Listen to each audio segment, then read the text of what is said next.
आपको एक और बड़ी जानकारी दे रहा हूं मैं। भारत की ताकत देखकर पाकिस्तान में घबराहट है और पाकिस्तानी पत्रकार रऊफ लासरा का एक बयान सामने आया। भारत की सेना बहुत बड़ी है और पाकिस्तान इसी बात से घबरा रहा है। और मैं तो आपको दिखा रहा हूं, ये तो सिर्फ अभी गर्जना है, ये तो सिर्फ अभी ट्रेलर है। पाकिस्तान अभी से डरने लगा है। अनामिका का रुख करेंगे, हमारी सहयोगी हमारे साथ जुड़ी हुई हैं। अनामिका, पाकिस्तान के पत्रकार कह रहे हैं भारत की सेना बहुत बड़ी है और पाकिस्तान ने गलती कर दी है। देखिए, पाकिस्तान का जो डर है वो स्वाभाविक है, क्योंकि पाकिस्तान इस समय कई मोर्चों पर घिरा हुआ है, जहां पे एक तरफ आतंकवाद के नाम पे पूरी दुनिया में बेनकाब हो चुका है, पूरी दुनिया से अलग थलग पड़ा हुआ है, कोई देश मदद करने को तैयार नहीं है। तो वही दूसरी ओर पाकिस्तान में गृह युद्ध जैसे हालात हैं, उनकी खुद की सेना और जो वहां के लोग हैं वो आमने सामने हैं। शहबाज शरीफ कहा है, इसको लेकर तमाम लोगों के अपने अपने कयास है। दूसरी ओर भारत का जो अभ्यास है, चाहे वो जल हो, थल हो, चाहे नभ हो, जिस तरीके से भारतीय जवान यहाँ पे अभ्यास कर रहे हैं वो देख करके पाकिस्तान के होश उड़े हुए हैं। और यही वजह होती है कि उनके मंत्री को रात में आधी रात में प्रेस कॉन्फ्रेंस करना पड़ता है, सफाई देनी पड़ती है, डर दिखता है चेहरे पे साफ साफ। ऊपर से पत्रकार वहां के ये कहते हैं कि जो पाकिस्तान ने गलती की है उसमें हालात ये बन गए कि भारत है कभी भी हमला कर सकता है। कि पाकिस्तान के लिए जो मुश्किलें हैं वो एक तरफ से बढ़ती हुई दिखाई दे रही हैं। बेनकाब होने के साथ साथ उनके लोग भी ये मानते हैं कि इस बार पाकिस्तान ने बहुत बड़ी गलती कर दी है और जो इस बात की गलती है वो पाकिस्तान पे बहुत भारी पड़ने वाली है। कुछ घंटे गिनने होंगे, कुछ दिन गिनने होंगे, ये तो कह नहीं सकते, लेकिन हाँ, और ये तो साफ हो चुका है अनामिका, जैसा आप बता रही हैं, पाकिस्तान के पत्रकार डर रहे हैं, कांप रहे हैं। और इसका कारण आपको बता रहा हूं दर्शकों, आतंकवाद के खिलाफ भारत के साथ अमेरिका आ गया है। भारत आतंकवादियों का खात्मा करेगा, ये कह दिया है वाइस प्रेसिडेंट अमेरिका के जेडी वेंस ने।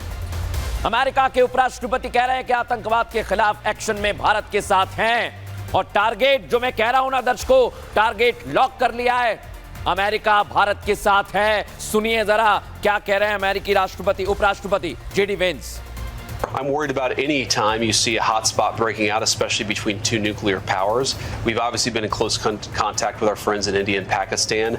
Our hope here is that India responds to this terrorist attack in a way that doesn't lead to a broader regional conflict. And we hope, frankly, that Pakistan, to the extent that they're responsible, cooperates with India to make sure that the terrorists, sometimes operating in their territory, are hunted down and dealt with. That's how we hope this unfolds. We're obviously in close contact. We'll see what happens.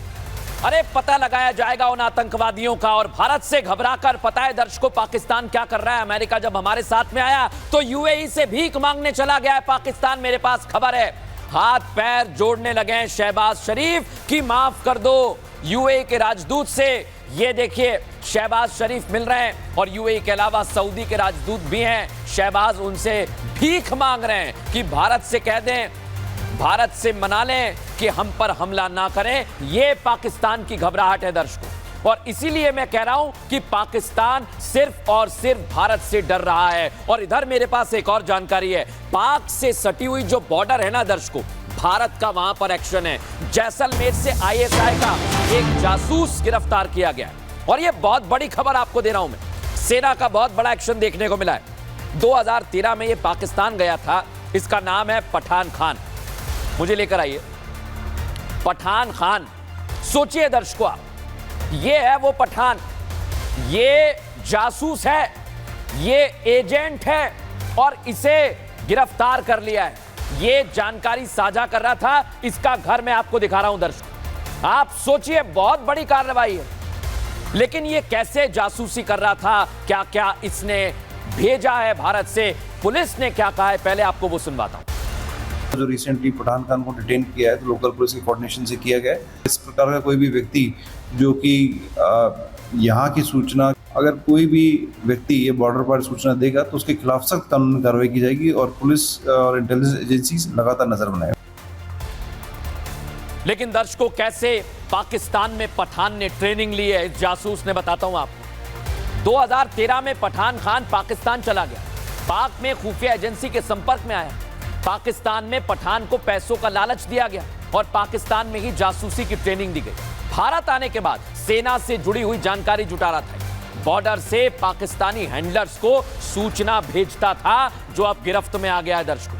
और जैसलमेर से पठान खान की गिरफ्तारी हुई है और इसकी गिरफ्तारी के बाद बॉर्डर से सटे गांव में इंटेलिजेंस एक्टिव हो गई है, पुलिस एक्टिव हो गई है, बीएसएफ के ज्वाइंट ऑपरेशन चलाए जा रहे हैं। तस्वीरें आपको दिखा रहा हूं, धरपकड़ की जा रही है, सघन तलाशी अभियान लिया जा रहा है। ये जितने भी आतंकवादियों के हैंडलर हैं ना, ये बचेंगे नहीं। हमारे सहयोगी वैभव ग्राउंड जीरो पर है, उनकी रिपोर्ट दिखाता हूं पहले आपको।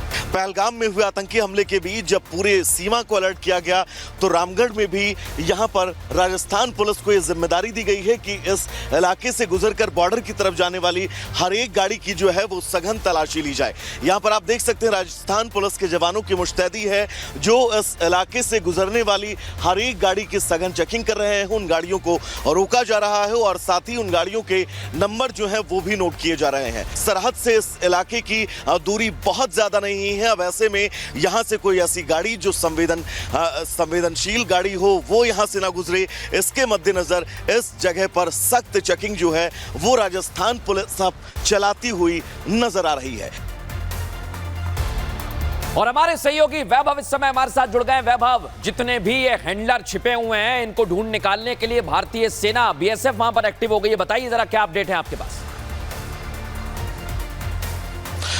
देखिए बिल्कुल मृदुल, तीन सेनाओं के शौर्य की तस्वीर लगातार आप दर्शकों तक पहुंचा रहे हैं, लेकिन भारत की इंटेलिजेंस इस वक्त क्या कर रही है इसकी बानगी इस खबर से समझी जा सकती है, क्योंकि पहलगाम हमले के महज 10 दिन के अंदर ही आईएसआई के एक एजेंट की गिरफ्तारी, वो भी ठीक बॉर्डर से सटे गांव से की गई है। और जो लगातार पाकिस्तान में वो तमाम तस्वीरें पहुंचा रहा था कि भारतीय सेना की तैयारी कैसी है, यहाँ की बीएसएफ की ट्रेनिंग कैसी है और राजस्थान से सटे हुए जिलों की पुलिस की एक्टिविटी क्या है, साथ ही वो तमाम सामरिक जानकारियां जो हैं वो भी सरहद के उस पार ये शख्स पहुंचा रहा था, जिसे अब हमारी इंटेलिजेंस ने धर दबोचा है। और पूछताछ अब लगातार की जा रही है कि पहलगाम के अंदर मृदुल वो जो 10 दिन का टाइम फ्रेम है। और एक और जानकारी, जैसा आप बता रहे हैं ना वैभव, इधर सेना एक्टिव है, उधर पाकिस्तान चौतरफा घिरा हुआ है, तो अब एक और कोशिश कर रहा है वो भारत पर डिजिटल अटैक की दर्शकों। लेकिन भारत के वेबसाइट में सेंध लगाने की कोशिश पकड़ी गई पाकिस्तान की। भारतीय साइबर सुरक्षा एजेंसीज ने पाकिस्तान के मंसूबे नाकाम कर दिए हैं। पाकिस्तानी हैकर्स ने कोशिश जरूर की लेकिन ये फेल हो गए दर्शकों। और हमारे सहयोगी गुरसिमरन इस समय हमारे साथ जुड़े हुए हैं। गुरसिमरन, ये पाकिस्तान के हैकर्स नापाक कोशिश कर रहे हैं लेकिन नाकाम हो गए। ये बच्चों और बुजुर्गों से जुड़ी साइट पर अटैक कर रहे थे लेकिन पकड़े गए। देखिए, स्वाभाविक तौर पर एक बड़ा साइबर अटैक जो है वो विफल हुआ है, क्योंकि पाकिस्तान की तरफ से लगातार उनके हैकर्स की कोशिश है कि भारतीय डेटाबेस को चुराया जाए। इससे पहले हमने देखा कि army public school Srinagar, Ranikhet और एपीएस जम्मू की जो वेबसाइट थी उनको भी हैक करने की कोशिश, और इसके साथ साथ एयरफोर्स और आर्मी वाइफ्स वेलफेयर एसोसिएशन की वेबसाइट्स को हैक करने की कोशिश जो है वो पाकिस्तान की तरफ से की गई थी, उसे भी विफल किया गया था। और बाकी एक बार फिर जो है पाकिस्तान की साजिश को विफल किया गया है। अब पाकिस्तान चाहता क्या है, वो चाहता है कि कुछ सरकारी वेबसाइटों पर, कुछ ऐसी वेबसाइटों पर वो अपने झंडे और तस्वीरें दिखा पाए जिससे वो बता पाए कि वो जो है बहुत आगे है। लेकिन सच की बात यह है कि पाकिस्तान के हर एक साइबर अटैक जो है उसे विफल किया गया है। और कहीं ना कहीं पाकिस्तान की जो एक कोशिश थी कि एक ही बार में बड़ा साइबर ये कोशिश थी जो नाकाम हो गई है। लेकिन एक और बड़ी जानकारी मैं दर्शकों आपको दे रहा हूं, पाकिस्तान की इंटरनेशनल बेइज्जती हुई है। कैसे? पाकिस्तान के पास सेना की भारी कमी है। सेना की भारी कमी है तो आप जानते हैं ना, पिछले दिनों ने एक नैरेटिव चलाया कि भाई पाकिस्तानी बुड्ढों को हम सेना में ले आएंगे, लेकिन वो नैरेटिव हमने फेल कर दिया। तो अब आप देखिए जरा, ये आम लोगों को ट्रेनिंग दे रहे हैं बंदूक चलाने की। अरे ये तो आतंकवादियों को ट्रेनिंग देते ही हैं, लेकिन आप सोचिए कि अब नौसिखियों को सेना में भर्ती करने की तैयारी कर रहा है पाकिस्तान। इसका सीधा मतलब ये है कि पाकिस्तान के पास सेना में कोई है नहीं, कई लोग भाग रहे हैं, तो ये कहीं बुड्ढों को भर्ती कर रहे हैं, कई ऐसे नौसिखियों को ले रहे हैं। दर्शकों फुल फ्रेम दिखाइए इसे।